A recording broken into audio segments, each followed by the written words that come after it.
If you like the video, make sure to like, subscribe, and comment. For more videos like this. Outdoors people, what is your most terrifying? We need to leave, now. Rush of fear you felt?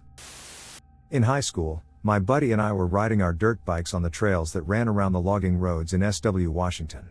Thousands and thousands of acres of undeveloped land with just gravel logging roads and trails.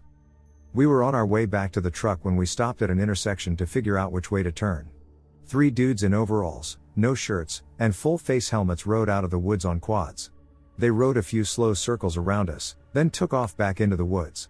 We booked the duck out of there. It turns out all that undeveloped land is also good for growing, cooking, and dumping. I was a 13-year-old girl camping with my best friend and her mom by a lake. My friend's mom was not the world's best mother and allowed my friend to get drunk. I had 1 drink, so I was a little tipsy but still had my wits about me. It was about 11 at night, and my very drunk friend randomly decided to go swimming, so I chased after her to keep an eye on her and make sure she didn't hurt herself. And God, I'm so glad I did. 2 men followed us out to the lake. We didn't notice until my friend and I had swam a few dozen yards into the water. The men were very drunk, stumbling with their beer bottles in hand. They were catcalling us as they waded into the water, getting closer and closer. My friend was so drunk and wanted so badly to seem cool to these grown men. Drunk 13-year-olds aren't the most rational thinkers. At first, she tried to respond to their questions. But I knew something very bad would happen if we didn't get away, so I repeatedly whispered to her, "They're going to kill us. They're going to kill us. We need to leave. Now." I think that finally knocked some sense into her inebriated brain, and she agreed to swim towards the shore with me, away from the men. They called after us, asking where we were going, and my friend yelled, "Away from you." Back then, I second-guessed myself and wondered if maybe I had been a little dramatic. But now, as an adult, I realized just how much danger we were in, and I'm so thankful that 13-year-old me knew to trust her gut. I was walking along a long stretch of road with no houses. There was a cemetery. A van with 2 guys in it stopped to ask me if I needed a ride. This was in the late 1990s, so it's not like hitchhiking was legal. I'm all, "No, thanks, I'm nearly home." They wouldn't budge. They kept following me with the windows down and kept saying, "Come on, just get in." At some point, they just stop, and they start getting out. I was just a teen, and they were clearly 20-something. I just took off running. I must have sprinted half a mile to get to an alley and hid by the nearest building near the road. I waited about 15 minutes before moving on to make sure they had given up so they wouldn't follow me home. When I was a younger man, I'd walk around Appalachia a lot. Hours and hours and hours in the woods. Appalachia has weird stuff all over the place. Dangerous, sometimes. I've told a good number of stories about all of that. One time I came across an abandoned old clapboard house in the middle of nowhere. The roof and the 2 floors had already pancaked down to the first floor. Only 2 walls were partially standing. All of a sudden I had this strange thought that if I walked around the right edge of the house and around the corner to the back, I'd find outside stairs leading to a door in the basement. And then I thought, crazily, that since I came all this way, I might as well stop in and say hello. So, I walked around the corner, and hey, there are the stairs. I walked down and knocked on the door. After about half a minute, I hear this hurried scrabbling on the other side. Someone was in a damned hurry to open that door. There were a couple of locks on the door, and they were sticking. And to this day, I swear I remember hearing them mutter, "Just a minute, don't go, don't go, don't go." All at once, I realized that someone was going to open that door. What the hell was I doing? I ran up the stairs, across what was the front yard, out in the field near it, and into the tree line in the right direction of home. I was moving. I never got within a mile of that place again. A couple years ago, I snuck into an abandoned orphanage with a couple buddies. Dumb, I know, but drunk college kids find it dumb. Step down through a basement window onto a barrel. Easy. We get down and walk through a hallway when we notice a drop of blood by our feet. After a close examination of ourselves, we notice none of us are bleeding. We shined our flashlight further ahead and noticed the blood continuing into the darkness. Nope, the duck out as fast as possible.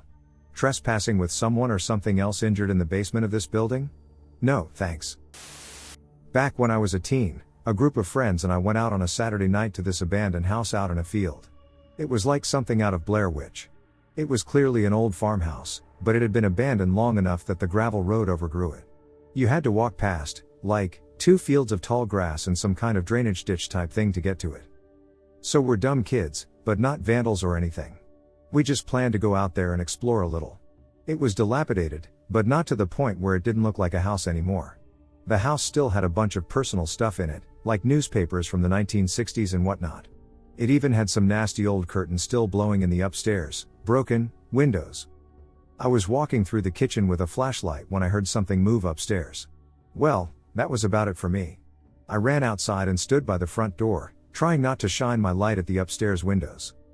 I told my friends I thought there might be something upstairs, so they all went to the stairwell, which was like right by the front door, and started daring each other to go up.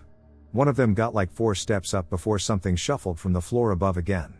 We heard a very human-like groan, and that turned it into a duck this, duck you moment where we all bolted out, and it was briefly every teen for themselves as we ran back through the field. In retrospect, it was probably just a raccoon, some bats, or something up there. But it's still not worth sticking around to find out if it was a rabid animal or a hobo that might kneecap us for getting close to his stash. That house was in such a random place, too. It was a neighborhood inside a suburban area where people did have decent amounts of land, but for that huge swath of land to be completely abandoned for so long is bizarre. Maybe the folks who owned it died, the land got handed to their kids, and the kids forgot about it or sat on it until they needed money. Anyway, the fear was so raw and real that I still remember the layout of the inside of that house and what it looked like. Funnily enough, when I read stairs in the middle of nowhere, that house is what I immediately thought of. I bet if you went there now, there really would just be a cement foundation and a set of stairs that led nowhere. My story involves the woods, but something more. I have 2 stories from the same place in Michigan. For reference, a good-sized part of the state of Michigan is just woods. Like untamed woods, and all of that is common there. In one area of said untamed woods, there is a summer camp that I went to almost 10 years ago. I grew up in and around cities, so the woods were foreign to me. Something just felt wrong about the area, and it was clear I wasn't alone in this feeling. The counselors had 2 main rules that were never to be broken. First, campers were not allowed to leave the cabins after sunset. Second, they were not allowed to open any doors or windows after sunset. I remember thinking it was odd to specify those 2 seemingly similar rules, but I moved on. The cabins were built so that they were in the middle of the woods. As a kid, I suffered from terrible insomnia, and the first night in the cabin was no different. I was awake when I saw a massive, bright light coming towards the cabin. The light didn't seem like a flashlight since it was so large. I could not see where the light was coming from, but I could hear a voice. It sounded like a preteen voice. The camp only had preteens, but it sounded wrong. I could hear the voice desperately saying, "Hey guys. Let me in. Let me in." As it approached our cabin, I felt a wave of fear come over me as I looked around the dark cabin. Something told me that this wasn't something I should let in. So, I turned towards the door and whispered at it, "Go away. I won't let you in. Go away." I heard an angry growl, for lack of a better term, and then the light was gone. The next morning, one of the camp counselors pulled me aside and asked me why I had been talking to the door. Apparently he had heard me speaking to the thing. All I said was, it wanted to come in. I told it no. The counselor just stared at the door and didn't say anything. There are other stories from that camp that I could put up, and as a scary aside, a different counselor mentioned how a deer had been found torn to shreds by the camp common area. It appeared that something had dragged the body, so it was in front of the place. The friend in the woods was also around. The second and third stories happened later in the week. After the light incident, I kept having trouble sleeping. Something in the back of my head kept me awake, and I never could figure out what. 2 nights after the light, I was awake, and I could have sworn I heard a voice in the woods. It was different from the light voice but sounded wrong as well. The voice was almost singing as it walked, and I heard it saying, "Let me in. Let me in, I'm your friend. Let me in." The voice sang softly as it walked through the woods. Again, I felt that same primal terror as I hid in my bed. Eventually, the singing stopped, and I fell asleep. I thought it was over, like the night before in the light. I was wrong. The next night, I heard the singing and the movement in the woods.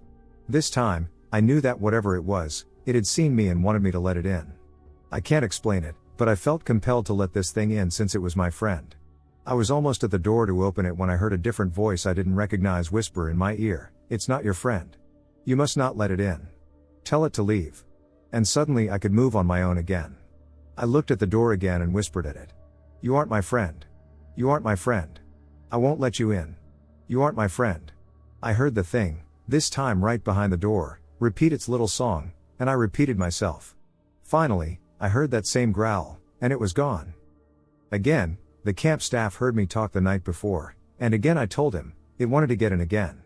This time, he moved his bed so it was in front of the door but never told us why. I could guess why. The last story involved the woods again, but this time I wasn't the only one who saw something. The camp would have games at night that the cabins would play together. One night, we were doing a capture the flag type game in the woods. A group of 4 kids, including me, were walking down one of the forest trails near the camp late at night. As we were walking and talking, suddenly we all stopped talking as a wave of fear hit the group. I knew what this fear was since I had been feeling it through the voices. I swear for my life that this part is true. As we looked into the woods, we saw a pair of eyes looking back at us. In the light of the flashlight, I could make out antlers, but this was no deer. The thing was huge, and the deer in the area didn't come near the camp. That's why the dead deer had been such a shock. As we stared at this thing, it stood up on its legs and looked at us with that same growl I had been hearing at the camp. The thing was massive and looked almost human. Without thinking, I yelled at the group to run, and we did. I could have sworn I heard the thing singing about how it was our friend. We weren't sure what it was, but it wasn't a deer, and it had stood upright as it looked at us. Those are the stories I had about that camp. I'm still scared of the woods, almost 10 years later. I still think I'm going to hear someone say they're my friend. I'm driving cross-country, from Pensacola to Seattle. I'm taking my time and camping out every other night, alternating with a hot shower at a hotel in the nights in between camping. It's early November, and I've made it to the Horseshoe Bend campground in Bighorn Canyon National Recreation Area, just south of the Montana border in Wyoming. It's deep enough into the winter that I'm the only person at the site when I roll in just an hour or two before dusk. The campground is beautiful and wide open. The only trees in the area are in a small stand just outside the entrance. I choose a nice spot just a little ways up from the marina and immediately go off hiking to take some photos of the canyon. I come back as it's starting to get dark, and as I come into view of my site, I see a car parked in front of it. Mind you, this is a solid 20 miles or so to the nearest town. The site is a good way off the highway. I'm immediately a little nervous, but I decide to go down and introduce myself to whoever else is staying here. As soon as I get near, the car drives off to the bottom of the campground and stops by the marina. Weird, sure, but I follow them down there to try and see what's up. When I get near, they again drive up to my site. Now I'm officially worried, but I have to go back to my tent and car regardless, so I walk back up there. As soon as I'm close again, they take off. This time, leaving the campground completely, I've got my jimmies good and rustled, but I decide to try falling asleep with an antiquated shotgun within reach, just in case. Obviously, I cannot sleep at all. I'm just thinking about these jokers coming back and bushwhacking me or some such crazy thing. Resigned to my overwhelming sense of unrest, I decide to throw in the towel and drive to town to find a hotel for the night. I've chickened out. Once I've packed by the light of a headlamp, I get in the car and drive off. As my beams shine through the aforementioned stand of trees while I leave the campground, what do I see but that very vehicle parked right off the road, only barely hidden by the trees. Yikes. I never heard about anyone getting killed out there, but sometimes I still wonder what might have happened if I hadn't been such a coward. I was camping with a friend in a backwoods camping area. There were not very many sites, and they were all super spaced out. We had already been there one night, had the site fully set up, been hiking all day, etc. We drove into town to get some food, and when we were driving back to our secluded campsite, we passed a man walking out of the only road to our site. We both locked eyes with him, and I got a super creeped out feeling. He stared at us like he knew us and hated us, but we had never seen him in our lives. When we got to our tent, we went inside, and everything we had in there was tossed. Our bags were dumped out, and our clothes were thrown everywhere. We quickly realized both our hunting knives were gone, along with a bunch of our clothes. We also realized it had to be that guy we saw. There were no other sites or hiking paths he could have been walking from besides ours. We jumped in the car and drove back towards where we had seen him. He was gone. We drove a bit further and found a common area where other campers were gathered.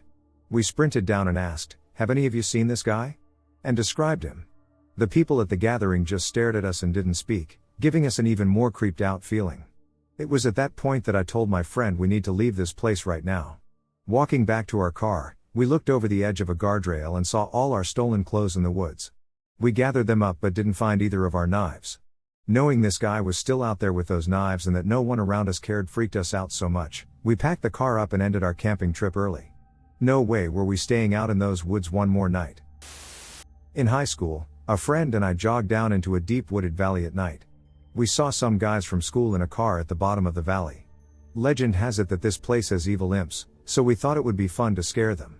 We both started making these crazy imp screams and noises as loud as we could. They freaked out and got in their car, taking off as fast as they could, leaving us in the pitch dark. Behind us in the forest valley, many animals, or creatures, started making the exact same screams we made as imps. We both looked at each other and mutually freaked out. I ran all the way back to town, which was about 3 miles uphill in the dark. Creepy as duck. I was coming back from a late night walk. It was almost midnight. I had left my apartment a couple hours earlier to clear my head, and I was feeling better, so I decided to come back. It was pitch black outside, no moonlight, so I decided to cut through campus so I could walk by the street lamps. I had earbuds blasting music, but I got this sudden sick feeling in my stomach, like it was twisting. My entire body felt ice cold, so I took out my earbuds, stopped walking, and looked around. I was on the sidewalk, about 50 meters from the left turn to change streets. I looked to my right across the other side and saw someone or something just roll down this hill out of the woods. They landed on the sidewalk parallel to me, stood up, and just stared. You know the feeling when you get burned? That feeling shot through my entire body, and before I knew it, I was sprinting towards the street to the left, away from whatever that was. I looked behind me once, and they were now on my side of the street, sprinting towards me. Their legs were running normally, but they were letting their arms flop around as they ran. It was the creepiest thing I have ever seen in my life. I tripped and fell and heard the steps catching up. I rolled out of the fall and kept going. I got to a parking lot and hid under a car. I waited, but I didn't see anyone. Scariest thing that has ever happened to me. When I was like 8 or 9, our and my maternal uncle's families went to a new picnic spot, and I had a strong feeling of dread that made my stomach crawl. This picnic spot had an old, rotting temple in the middle of it, some empty space, and was surrounded by woods. The feeling got stronger near the temple. I told my mom, and she said it's nothing, it's okay. Being 8 years old, I got used to that feeling a bit and went off to explore the woods around the spot with my cousins. When I was inside the woods, I let my cousin lead the way, and the 4 of us, of whom I was the oldest, were walking around, sometimes scaling a tree, and whatever. But the further we went, the more that feeling increased. I tried to persuade them not to go further, but my cousin kept saying that he had a feeling someone was calling him in that direction. At one point, it got so bad that I just sat on a rock and said I refused to go further. The 3 boys went on without me. In just a few moments, the youngest kid comes back to me and says he got the feeling too. We waited for a little while, trembling in fear. Then the other 2 returned running and grabbed us by the arms one by one, and everyone ran out of there ASAP. Later they told me they both got the same feeling after going further, and when they continued despite that, they came to some old burial site. The norm in this locality is to cremate then bury the ashes, with strange letters written on the low walls around it. 1992, driving from Southern California to Oregon on the 101 north of San Francisco with my husband and 6-month-old son for Thanksgiving in a pretty lonesome area, surrounded by old-growth forests as far as you could see. We realized we needed gas, so we pulled off at an exit with some signage indicating a town with services. Headed towards the town, deeper into the forest, and away from the highway by a solid 15 to 20 minutes. Come upon a cluster of cute wooden buildings with a raised boardwalk off the sides of the little 2-lane road. It's gloomy under the trees, and the entire place is lit up. Doors open to all the shops, and it's completely deserted. We noped out and headed back to the highway, running on fumes until we got somewhere normal right off the road. Weirdest ducking thing I've ever seen, and it still creeps me out almost 30 years later. The experience I had was at my friend's apartment building, which his parents owned. It was a pretty old building in the Pilsen neighborhood of Chicago, and according to his dad, it used to be owned by Al Capone, but I'm not sure how true that was. We had an apartment on the top floor that they let us use to just hang out, and it allowed us easy access to the roof so we could go smoke cigarettes. One night, we were about to go up, but I had to pee, so I told him I'd meet him up there. After I was done, I went up the stairs to the attic portion that was connected to the roof. There were no lights, so we always used our phones to guide us. We had those old flip phones without lights, so you only had the light from the screen to help navigate the cluttered mess that was up there. As I made my way to the roof door, I saw a shadow pass by me. Now this wasn't like the shadow of something moving with the light of my phone. This shadow felt solid like a person. I followed the direction it went, thinking it was my friend. I kept saying that I knew it was him and to stop playing around. It passed me a few more times before heading to the other side of the attic, and that's when I heard my friend's voice from downstairs. He got a call from his girlfriend and was in another room talking to her the whole time. I have no idea what that shadow figure was, but it really freaked me out, and I basically jumped down the stairs. I told my friend what happened and that I did not want to go back up there, and he agreed, so we decided to go for a walk instead. One night, my friend and I were walking back to his place after a concert. It was pretty late, and we decided to take a shortcut through a construction site because we were tired. Since all the streets around the construction site were closed, it was completely empty, as if the whole area was abandoned like in a zombie apocalypse, with just the two of us in the South Loop area of Chicago. We're crossing this small bridge and just chatting away about what we liked the most about the show. I was looking at him and then turned my head forward and was face to face with what looked like a zombie rat. Someone had taken a mummified rat, squirrel, or something and used wire to position it like it was pouncing midair at your face. Scared the duck out of me. The combination of the abandoned construction site and the zombie rat creeped both of us out, so we said, "Duck this," and ran until we hit a busy street with other people around. As a 15-year-old, a buddy and I found an opening deep in the woods. We thought it would be great to camp there, so we did. At 2 a.m., we were shocked awake by the sound of something running towards us. It was loud, and I did not give a duck that it was so loud. Even a running deer has some grace. It sounded big. It ran right up to us and stopped. We laid there for 30 minutes without moving a muscle, and it didn't leave. Finally, we looked out and saw nothing, and we ran the hell out of there through thick bush all the way home. I can't imagine how anything could have walked away because we were so quiet and aware. I felt like I could hear my buddy's heart. So the beast that didn't give a duck either sneaked away or was something else. Someone suggested a falling tree. Maybe. So it was a "we need to leave now" moment, but we were too scared and had to wait. I was in high school and lived by a large lake. On warm nights, my friends and I would go have bonfires on the beach. We were out on the beach one night, all the other beachgoers had left, so it was just the three of us by ourselves, toasting marshmallows and talking. Out of the darkness, a man walks up, pulling a half-deflated air mattress. Without asking, he sits down at our fire. He looked ragged and smelled horrible. We lived in a very small town, and none of us knew this man at all. We were really freaked out, as we were three small females and he was bigger than all of us. He started talking to us, asking us if we had seen the sand demons. He started getting really worked up. He was foaming from the mouth and speaking in crazy gibberish. He must have been on something. There is no way he was sober. We all sat silent, not sure what to do. We didn't have phone service. Then the man got up, mumbled something about our poor hospitality, and pulled his air mattress away, down the beach, towards the local summer camp. We smothered our fire and ran fast back to our car, looking behind us the whole time. We were sure he would come after us if he saw us running. We called the police and warned them that he had gone towards the camp. We did not have any more beach bonfires that summer. Once I woke up in the middle of the day to my dad calling me from outside, which sounded urgent, so I went out wearing nothing but my underwear, locked myself outside by accident, and walked towards my backyard where my dad was calling me from. Then, I guess I actually woke up because it suddenly turned nighttime. It was dark as duck, and I was almost naked and cold walking down towards my creepy-ass backyard. I turned the duck around and yelled for my brother to unlock the door, which probably freaked him out a bit too. A couple years prior to that, I was playing with my cousin in the backyard at about 10 p.m. It was a thing we did, pretending we were ninjas and shite. We both hear a crack halfway down my yard, and we both look and see what looks like a transparent dude run across and jump over to my neighbor's side of the fence before completely vanishing. We both look at each other, knowing we both saw some weird shit. I say, "Did you just see a dude run across the yard or am I nuts?" He doesn't even answer and just bolts without me. Obviously I followed. We were camping with my dog. It was off season, so there were hardly any people around.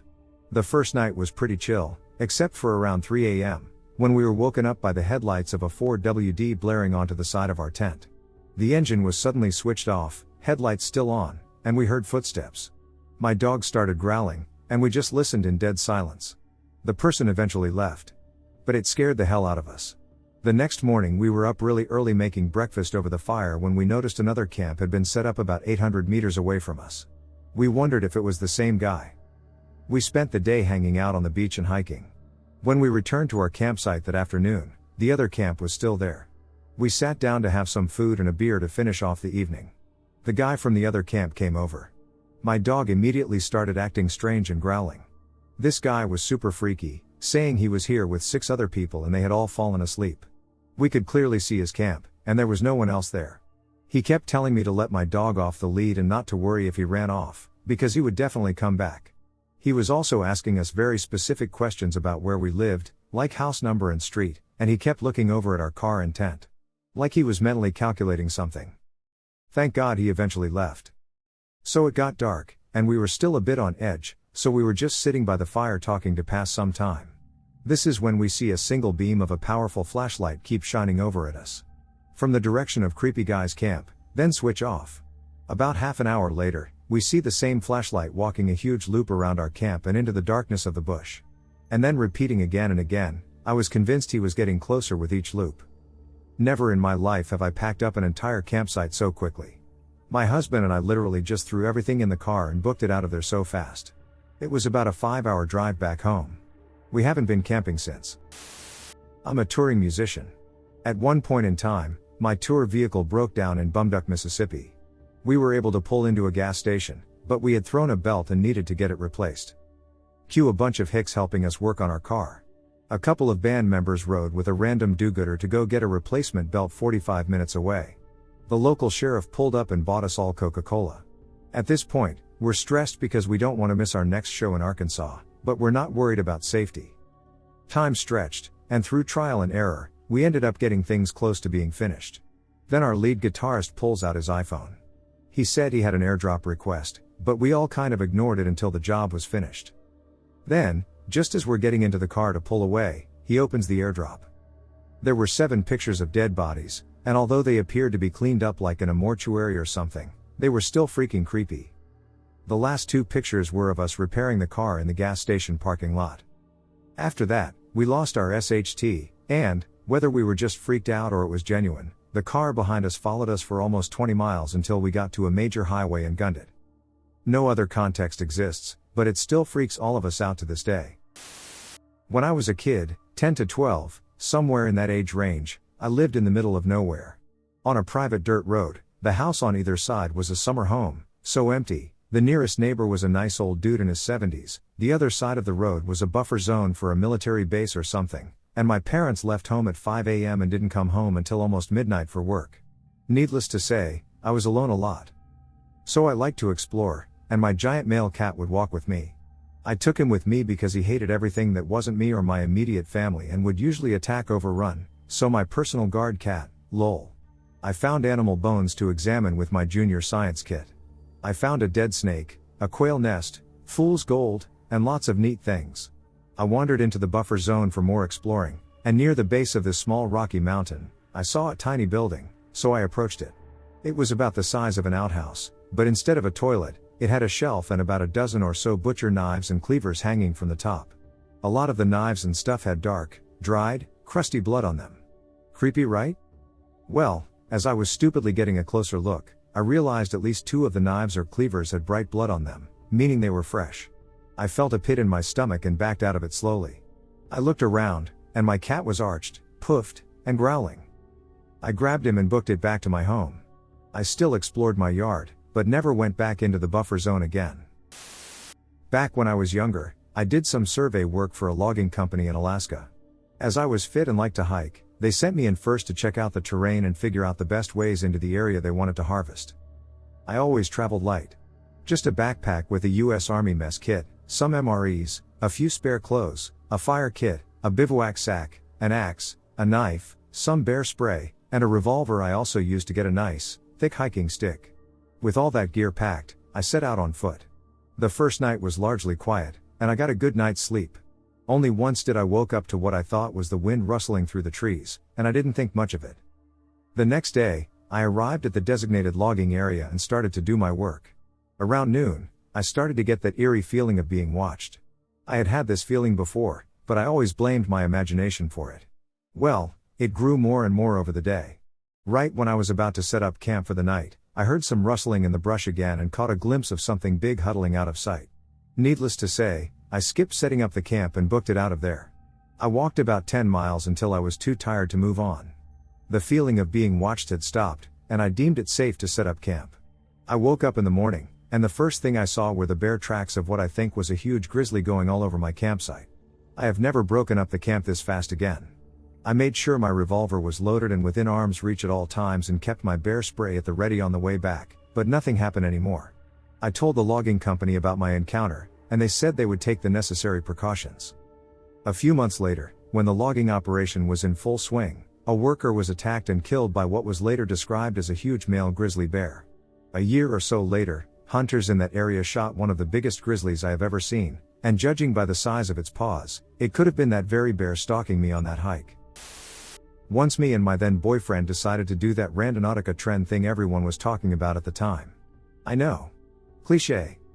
For context, I live in a small village full of vineyards, a small town with plenty of abandoned spaces and not that many lights at night, a small blink on the map in Portugal.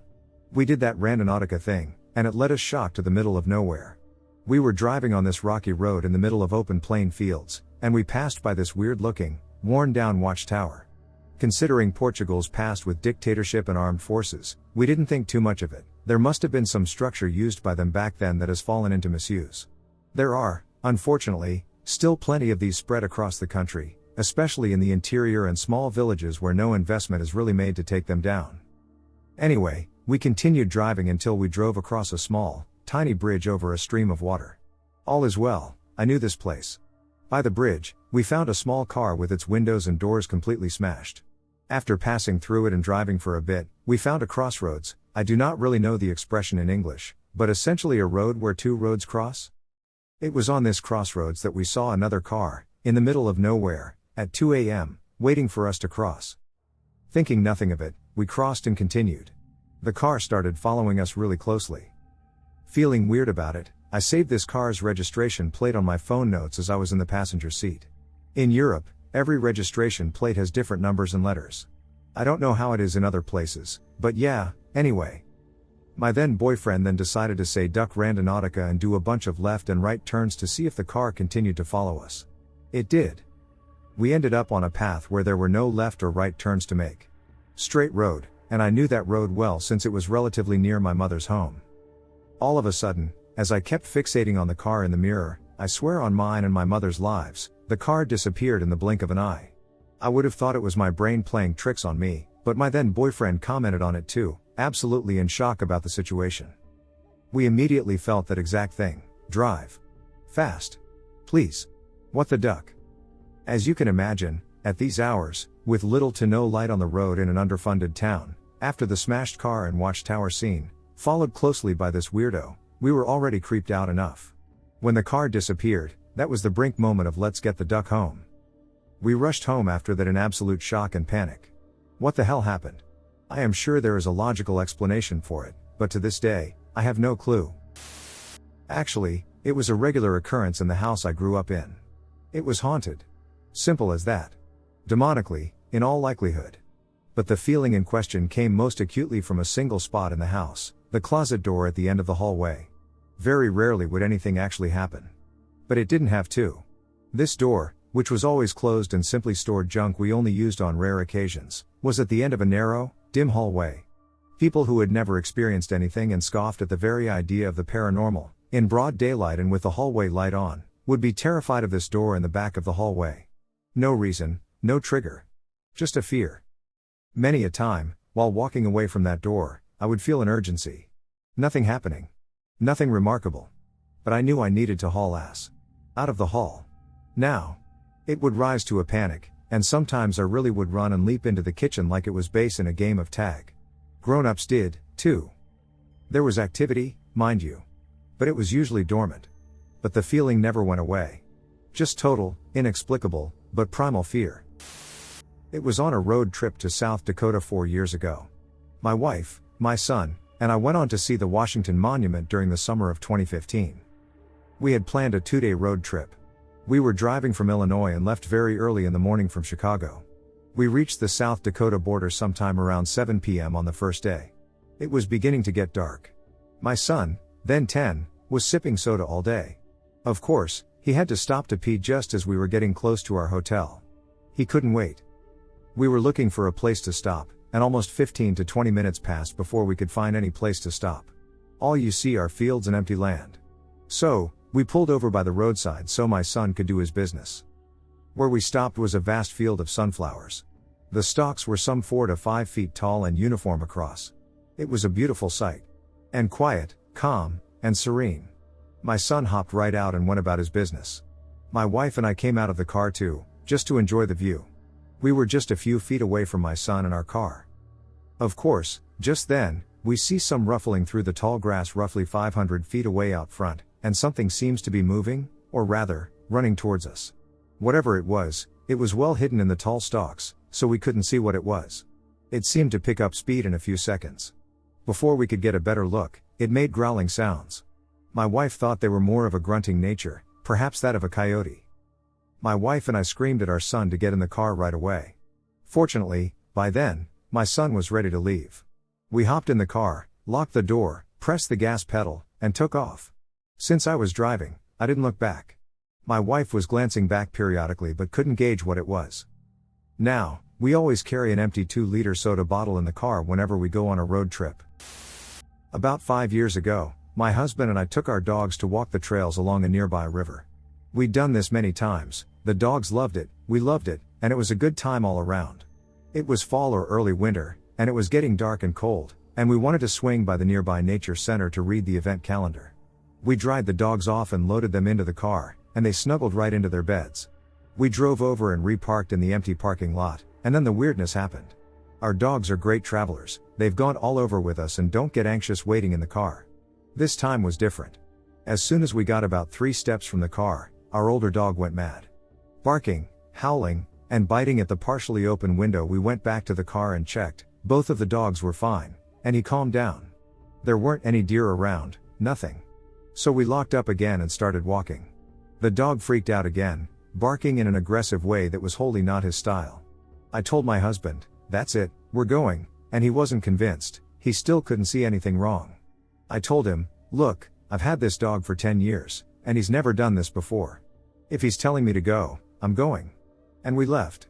That wonderful dog was with us for 4 more years and never repeated that behavior, ever. I still think about what he sensed that we were oblivious to. He'd been with me when we crossed paths with a juvenile bear. He growled, raised his hair, and started walking all stiff-legged, but nothing like that day by the river. I still never park in that area when we go to the river, and I trust my dog even now that he's gone. R.I.P. Pete. When I was in college, I closed one of the smaller libraries on campus and walked the 2.5 miles home between 11:30 and midnight. It wasn't a well-lit route, but I knew it well and never really worried about my safety, though I did walk down the middle of the road on stretches with bushes. If I got scared, I would pull out my phone and fake a conversation. I started taking a new route because I was bored with the same walk. In an exciting twist, I walked an extra block to go down a different road and cut back to get to my house. One night, after a week of taking this new route, my body stopped me. I'm naturally hypervigilant, and there wasn't anything that stood out about the night until I couldn't move forward. My feet just stopped walking. I was confused for a few seconds and tried to walk forward, but my body wouldn't let me. Then my brain went dumb, and my senses amplified by 1000%. I can't even properly describe the mix of dread and terror that welled up. It was like every nerve ending in my body went numb, but somehow I had extra senses beyond the 5. My gut was filled with lead. My head turned to avoid looking into the darkness. My developed brain was not in control as my feet pivoted and I went over a block to take my normal route. I wanted to run, but my body kept me going at a steady pace for the last half mile to my house. Somehow my lizard brain knew not to act like something was wrong. Years later, it still feels like the experience is burned into my psyche. There was true evil out that night, and I walked to the edge of it. In my early 20s, I'd go urban exploring with a group of friends from college. One cold night in October, 7 of us went to an abandoned, formerly state-run asylum. It was on a big campus with several large buildings. The roads were disused but not closed, so we were able to get pretty close by car and luckily found a good spot in some brush to hide them in. We were pretty bad at sneaking, people were talking, one dude was messing with a laser pointer, etc. Luckily, there really wasn't any security patrolling, but I knew there could be other people to hide from. We went to explore one of the main buildings, which is 10+ stories tall and surrounded by a chain-link fence. Eventually we found a hole and climbed in. Searching between the fence and the outer wall, I swore I heard twigs breaking in the wood behind the building. We were basically trapped between the fence and the building, and the only way out was the way we came, which was also the direction the sound was coming from. 2 of the girls with us were joking around, and the kid with the laser was still playing with it. I started to get nervous and told them to knock it off, but they were having fun and didn't care. All of a sudden, there was this loud yelling, like an old man in pain. Everyone shut up, and after a moment, we heard tons and tons of twigs snapping. Now I was panicking, and I yelled for us all to run. We scrambled out of the fence and back to our cars, sure that death was right behind us. Looking back at it now, it was probably just a few raccoons going at it or a squatter who was more scared of us. But at the time, I never felt the need to run more. Needless to say, we cooled off on the exploring for a while.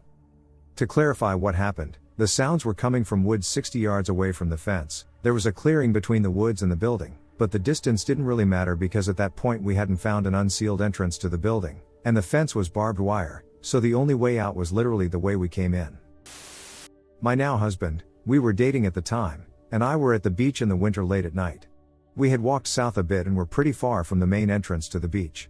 Where we were was probably a mile, maybe more, from the closest beach entrance to the south and maybe 1/4 mile from the closest entrance to the north. We were just sitting on some rocks talking when we started hearing drums coming from the south. Now keep in mind that if anybody were coming from that direction, they'd have had to have walked over a mile, and it was really late at night. We looked and saw a group of people walking, maybe 9 or 10 people, side by side, about 100 feet away. It was dark, so we couldn't see their faces, but they weren't talking and were just walking. And we could hear the drums, like slow, deep, bassy drums. Instant shivers down my spine, and we got up and practically ran towards the entrance where there were people having bonfires. We turned around when we got to the more populated area, where there was light and the people had disappeared. It was terrifying. I have no clue who they were or what they were doing, but my husband and I still don't even like to talk about it because we were so spooked. When I was 11, I was trick or treating alone with my best friend, who happened to be deaf.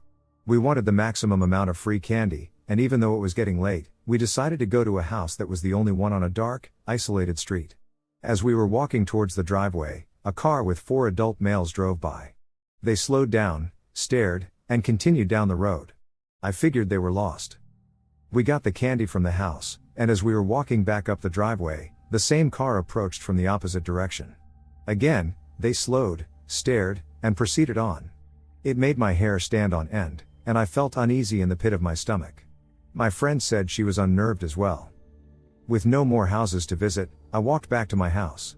To get there, we had to backtrack down a long, dark, desolate stretch surrounded by acres and acres of fields, bushes, and trees.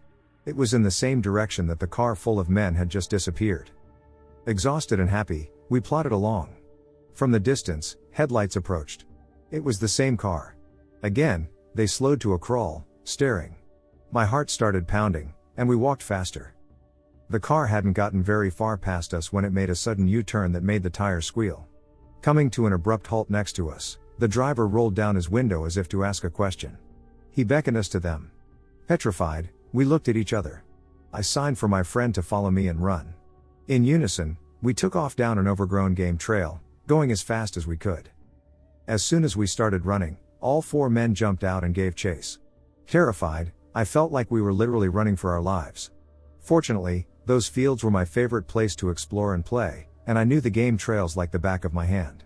This advantage probably saved our lives. When we got safely away, I climbed a tree to see if the men were gone. From my vantage point, I could see the car haphazardly parked on the shoulder of the road. All 4 doors were flung open, the dome light illuminating the interior. 4 flashlights cut through the darkness as the men methodically scoured the bushes. They were hunting for us. We waited until they left. We were afraid to go back to the road, so we continued through the fields and finally made it back to my house. Still frightened and feeling lucky to be alive, we told my parents what had happened. They called the police, but by the time they arrived, there was no trace of the men.